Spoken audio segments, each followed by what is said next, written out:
Avant que la vidéo ne commence, je m'adresse ici à mes abonnés, et ça me crève le cœur de devoir faire ça. Je vous demanderai, si vous voulez être au courant de la publication de mes vidéos, de me suivre sur Facebook ou Twitter. Car visiblement YouTube refuse de vous notifier, voire vous désabonne de ma chaîne à chaque fois que je sors une vidéo. Bref, si vous n'avez pas vu le dernier retour critique à cause de ce problème, le lien est en description. Sur ce, bon visionnage. Bonjour à toutes et à tous et bienvenue sur Motorsport Gigantoraptor pour cette première vidéo de 2017. C'est le nouvel an. Dites-moi, avez-vous passé de bonnes fêtes ? Me répondez pas, car franchement, s'il y a une chose dont je n'ai absolument rien à faire en ce bas monde, c'est bien votre vie. En revanche, quelque chose qui m'intéresse déjà un peu plus que votre vie, ce sont les camélidés. Non, ça n'a pas de rapport avec la présidentielle de 2017. Quoique. Il s'agit d'une famille de mammifères artiodactyles qui auront un beau jour une vidéo à leur sujet, connue notamment pour leur morphologie débordant d'esthétisme et de philosophie.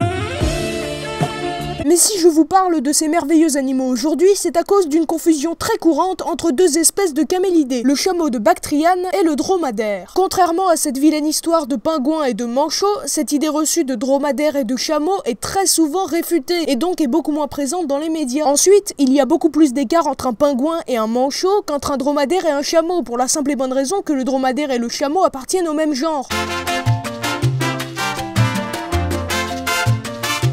Tout d'abord, commençons par le chameau, puis ensuite nous dériverons sur le dromadaire. Le chameau de Bactriane, aussi appelé Camellus bactrianus, se différencie de son cousin le dromadaire, notamment en raison des bosses de graisse qu'il a sur le dos. On ne vous le dira jamais assez, mais un chameau a deux bosses, alors qu'un dromadaire n'en a qu'une. On observe aussi que son pelage est très important, contrairement à celui du dromadaire. La raison à cela est sûrement une adaptation à un milieu différent, car effectivement le chameau ne vit pas du tout au même endroit. Sa répartition géographique est l'Asie centrale, où des températures très basses peuvent voir le jour durant les saisons froides. Il n'est pas à confondre avec sa forme sauvage, Camellus ferus, composé de très peu de spécimens vivant actuellement dans le désert de Gobi en Mongolie. C'est chez moi ça. Selon certains zoologistes, il s'agirait d'un ancêtre commun aux deux espèces de chameaux adaptés à deux milieux différents ou modifiés à cause de la sélection artificielle, le chameau de Bactriane et le dromadaire. Parfaite transition pour parler maintenant du dromadaire. Le dromadaire appartient au même genre que le chameau, aussi appelé Camellus dromedarius. Cet animal se différencie de son proche cousin par la présence d'une seule bosse de graisse